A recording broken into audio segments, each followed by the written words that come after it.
Hello student, good morning. कल हमने यहाँ तक पढ़ा था सुप्रीम तक। इसके बाद का हम आगे चलते हैं। द पोएम, यह कविता transformation is a computerized tomography. Computerized tomography आप वर्ड नोट कर सकते हैं, ये स्पेशल वर्ड है, सिटी स्कैन मशीन के टर्म में इस्तेमाल होता है। ये कंप्यूटराइज्ड टोमोग्राफी यानी कंप्यूटरीकृत, यानी कंप्यूटर द्वारा की गई टोमोग्राफी, आंतरिक संरचना का चित्रण, यानी कि हम इसको अपनी आम भाषा में कह सकते हैं बहुआयामी चित्रण। यानी कि ये जो कविता है ट्रांसफॉर्मेशन, रूपांतरण, ये एक बहुआयामी चित्रण है। यानी कोई पहलू छोड़ा ही नहीं गया है इस कविता के अंदर ऑफ द प्रोसेस, प्रक्रिया का, ऑफ ट्रांसफॉर्मेशन की प्रक्रिया का कोई पहलू इसके अंदर छोड़ा ही नहीं गया है। फ्रॉम द ह्यूमन, मानव से लेकर टू द डिवाइन, यानी कैसे व्यक्ति एक मानवीय अवस्था से दिव्य अवस्था में जाता है, इसका कोई भी पहलू छोड़ा ही नहीं गया है। द पोइट इज टॉकिंग, कवि बात कर रहा है, ऑफ हिज एक्सपीरियंसेस, उसके अनुभवों के बारे में। इस कविता में कवि अपने अनुभवों के बारे में बात कर रहा है।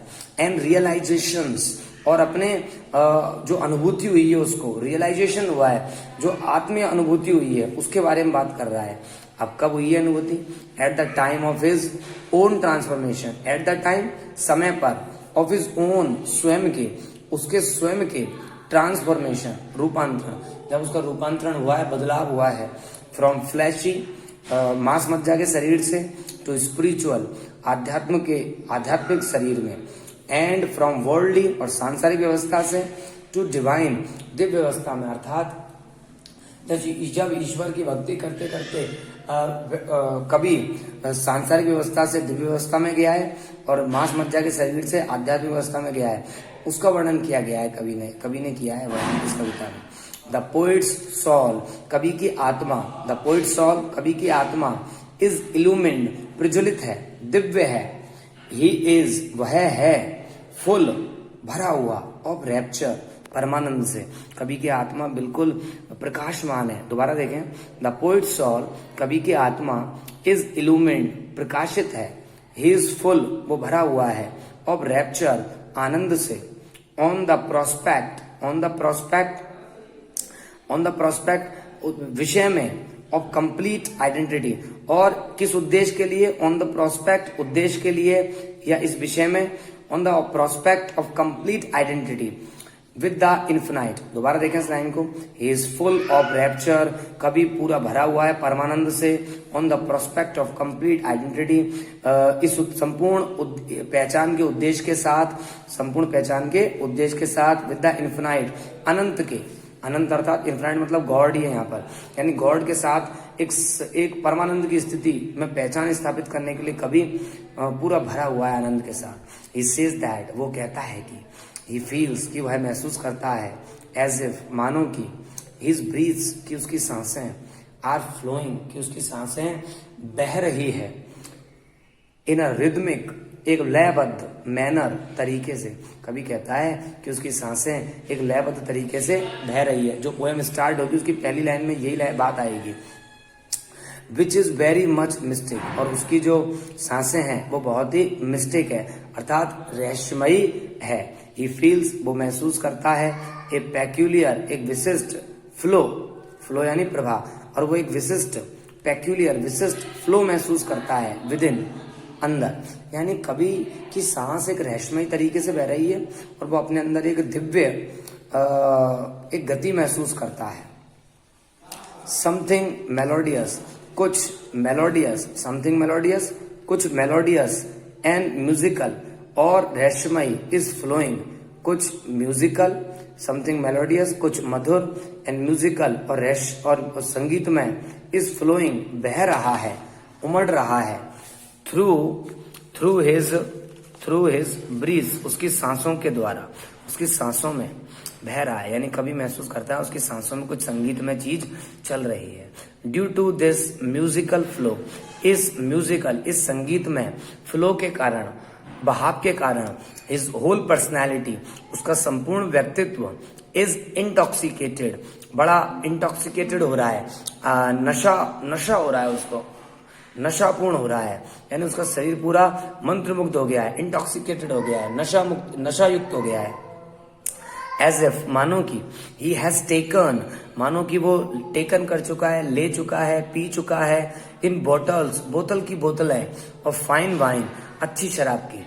यहाँ पर अच्छी शराब शराब नहीं है, यह ईश्वर के परमानंद को पीना ही शराब कहा गया है, समझे आप।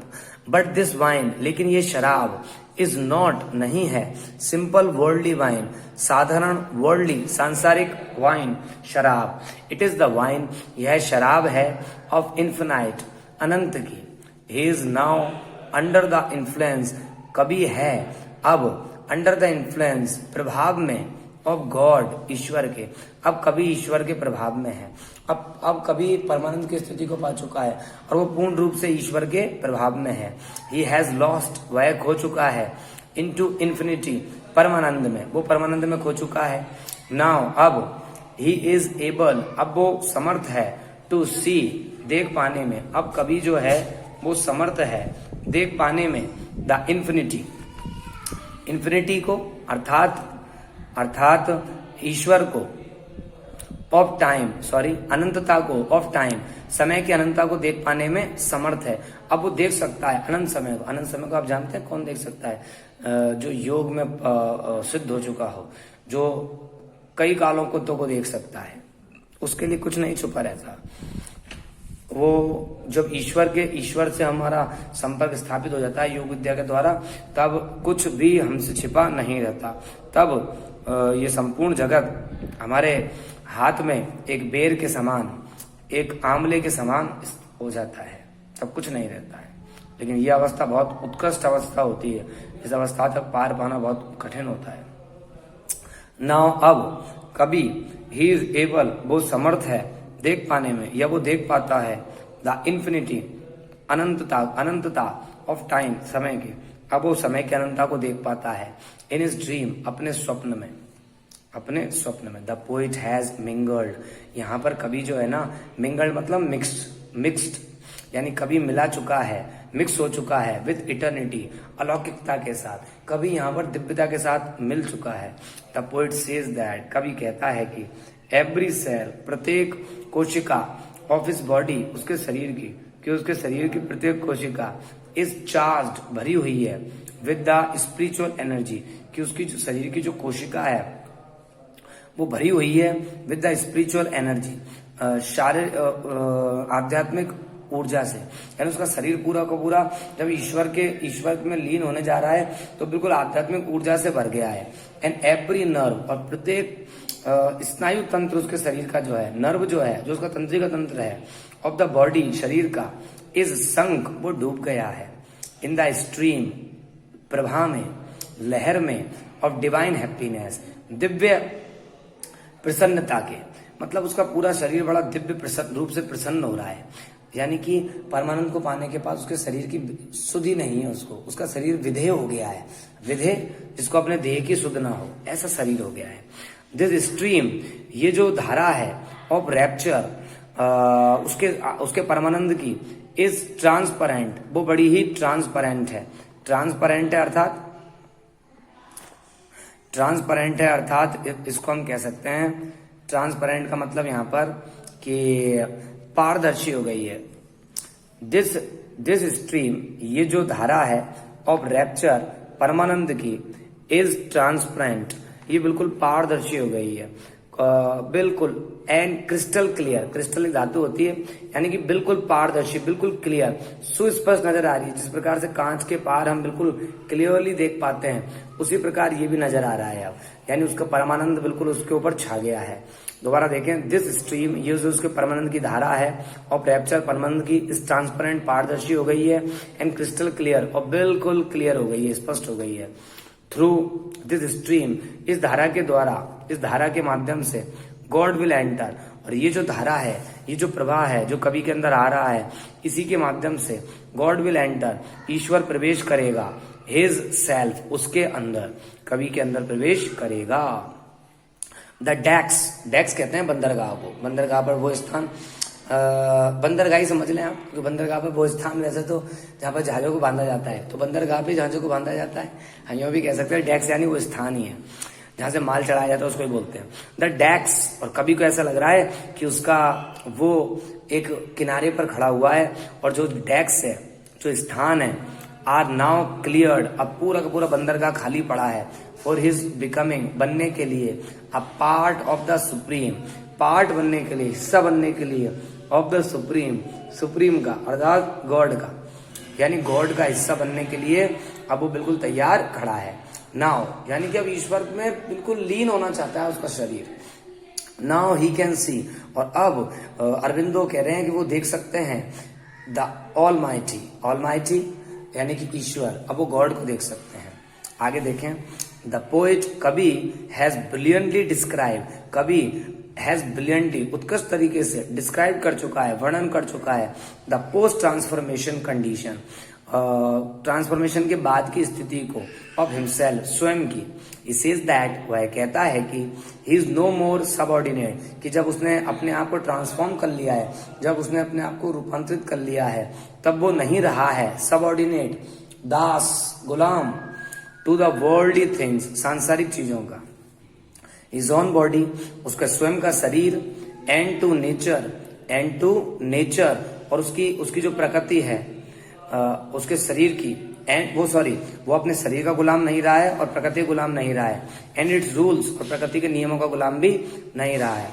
ही नो मोर, वह नहीं है, उसको ही नो मोर नीड्स, उसको अब आवश्यकता नहीं है, टू अबे, पालन करने की, उसको अब आवश्यकता नहीं है पालन करने की, द रूल्स, नियमों की, ऑफ नेचुरल कॉल्स, प्राकृतिक जो कॉल होते हैं हमारे शरीर में, जैसे कि मल त्याग, मूत्र विसर्जन, सोना, जागना, भूख लगना, इन किसी की आवश्यक, नेचुरल कॉल्स बोलते हैं उसको, यानी कि अब उसको उस मानवीय शरीर की आवश्यकताओं की पूर्ति करने की आवश्यकता नहीं है।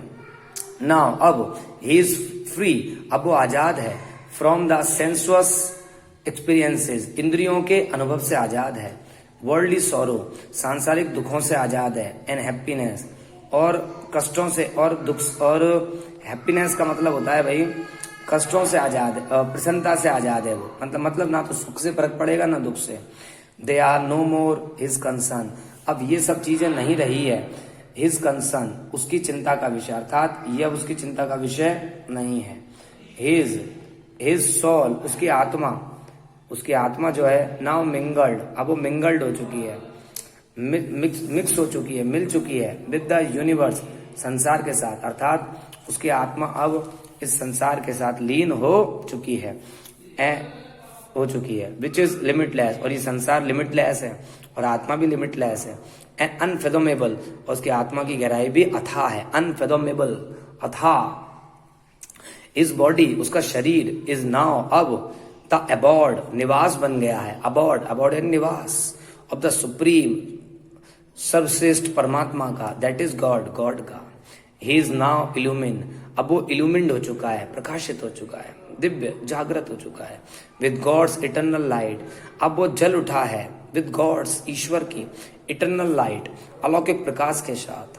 एज ए समिंग अप, सारांश रूप में, द पोयम, यह कविता, इज अ ट्रू रेप्लिका, एक सच्ची प्रतिकृति है, ऑफ इंडियन फिलॉसफी, इस पोयम के अंदर भारतीय दर्शन शास्त्र को अच्छी तरीके से रखा गया है, ये बिल्कुल सच्ची प्रतिकृति है उसकी। द फिलॉसफी ऑफ एनलाइटमेंट, जो हमारे यहाँ पर दर्शन शास्त्र का ज्ञान चलता है, एनलाइटमेंट मतलब है आत्मबोध, हमारे यहाँ आत्मबोध का जो ज्ञान चलता है, यानी अपने आप का बोध कर लेना, स्वयं को जानना। भगवत गीता में भगवान श्री कृष्ण कहते हैं कि सबसे इंपॉर्टेंट हम स्वयं को जाने, द नॉलेज, ज्ञान ऑफ द डिवाइन, दिव्यता का, इस पैरामाउंट, सबसे महत्वपूर्ण है, इन द पोयम, यानी इस पोयम का सबसे महत्वपूर्ण विषय है वो है स्वयं का ज्ञान, दिव्यता का ज्ञान। तो आज पोयम के इस पैराफ्रेज को यहीं रोकते हैं, आज के लिए इतना ही, आगे हम कल पढ़ेंगे। Okay, thanks for the day, have a nice night and colourful dreams.